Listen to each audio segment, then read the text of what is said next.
नमस्कार मित्रों, आप सभी बहुत अच्छे से होंगे ऐसी ईश्वर से प्रार्थना करता हूँ।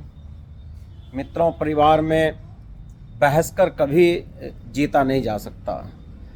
परिवार में अपनी बातों पर अड़कर कभी रिश्तों को बचाया नहीं जा सकता। परिवार ईश्वर की सबसे सुंदर देन है मनुष्यों के लिए। इस परिवार में अपने अपने अहम को नीचा करके और वहम को समाप्त करके रिश्तों को निभाया जाता है।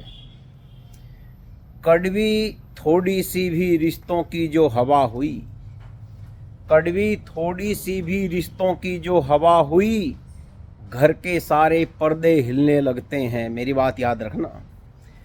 कड़वी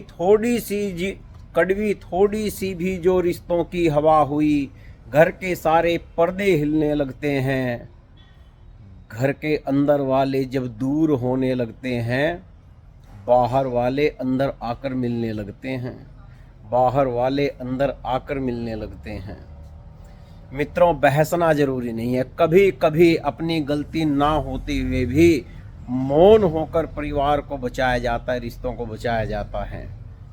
और आपने आज के इस आधुनिक काल में, वर्तमान में, यदि अपने रिश्तों और परिवार को बचा लिया, आपने कुबेर की संपत्ति प्राप्त कर ली। कुबेर की सबसे सुखी संसार में परिवार वही है मित्रों। पिता को घर की चार दीवारी, माँ को घर की छत लिख दो। पिता को घर की चार दीवारी, माँ को घर की छत लिख दो।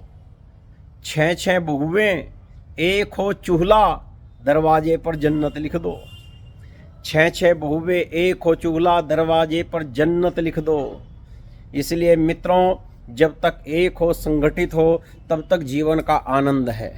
अकेला व्यक्ति जब एवरेस्ट भी फतेह करता है तो वो वहाँ अपने आप को अकेला पाता है। उस जीत की, एवरेस्ट पर विजय प्राप्त करने की खुशियाँ वो धरातल पर अपनों के बीच में आके मनाता है। इसलिए ज़िंदगी में कुछ भी प्राप्त कर लेना, उसका जश्न मनाने के लिए आपको अपने चाहिए, साथी चाहिए, दोस्त चाहिए, परिवार चाहिए। इसलिए सहकर भी, बिना गलती के भी अपनी बात सर झुकाकर भी रिश्तों को बचाओ।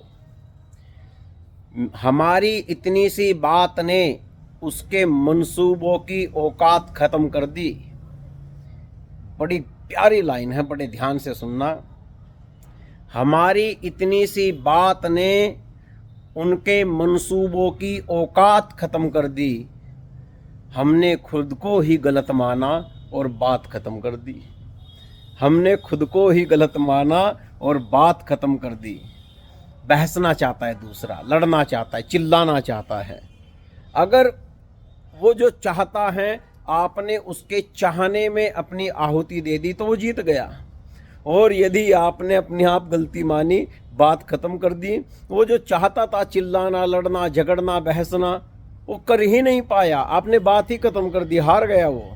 इसलिए जीतने के लिए कभी कभी बोलना नहीं, चुप होना पड़ता है। जादू उसे नहीं कहते जो दूसरों पर काबू कर ले। हमारी परिभाषा में जादू की परिभाषा दूसरी है। हमारी भाषा में मैं जादू इसको कहता हूँ, मुश्किल था पर जादू करना सीख लिया। मुश्किल था पर जादू करना सीख लिया। अब हमने खुद पर काबू करना सीख लिया। अब हमने खुद पर काबू करना सीख लिया। आपको तो तहजीब वसीयत में मिली थी। आपको तो तहजीब वसीयत में मिली थी। आपने कहाँ से ये तू करना सीख लिया? आपने कहाँ से ये तू करना सीख लिया? इसलिए मित्रों, आज केवल इतनी ही बात करूँगा। ऊपर छत पर टहल रहा था, सोचा परिवारों के लिए निरंतर कुछ न कुछ बातें मैं लेकर आता रहूं। मित्रों, यही हमारी सुंदरता है, यही हमारी संस्कृति का सौंदर्य है। इस सौंदर्य को बचा कर रखें। आपके परिवार पर ईश्वर की कृपा बनी रहे। धन्यवाद।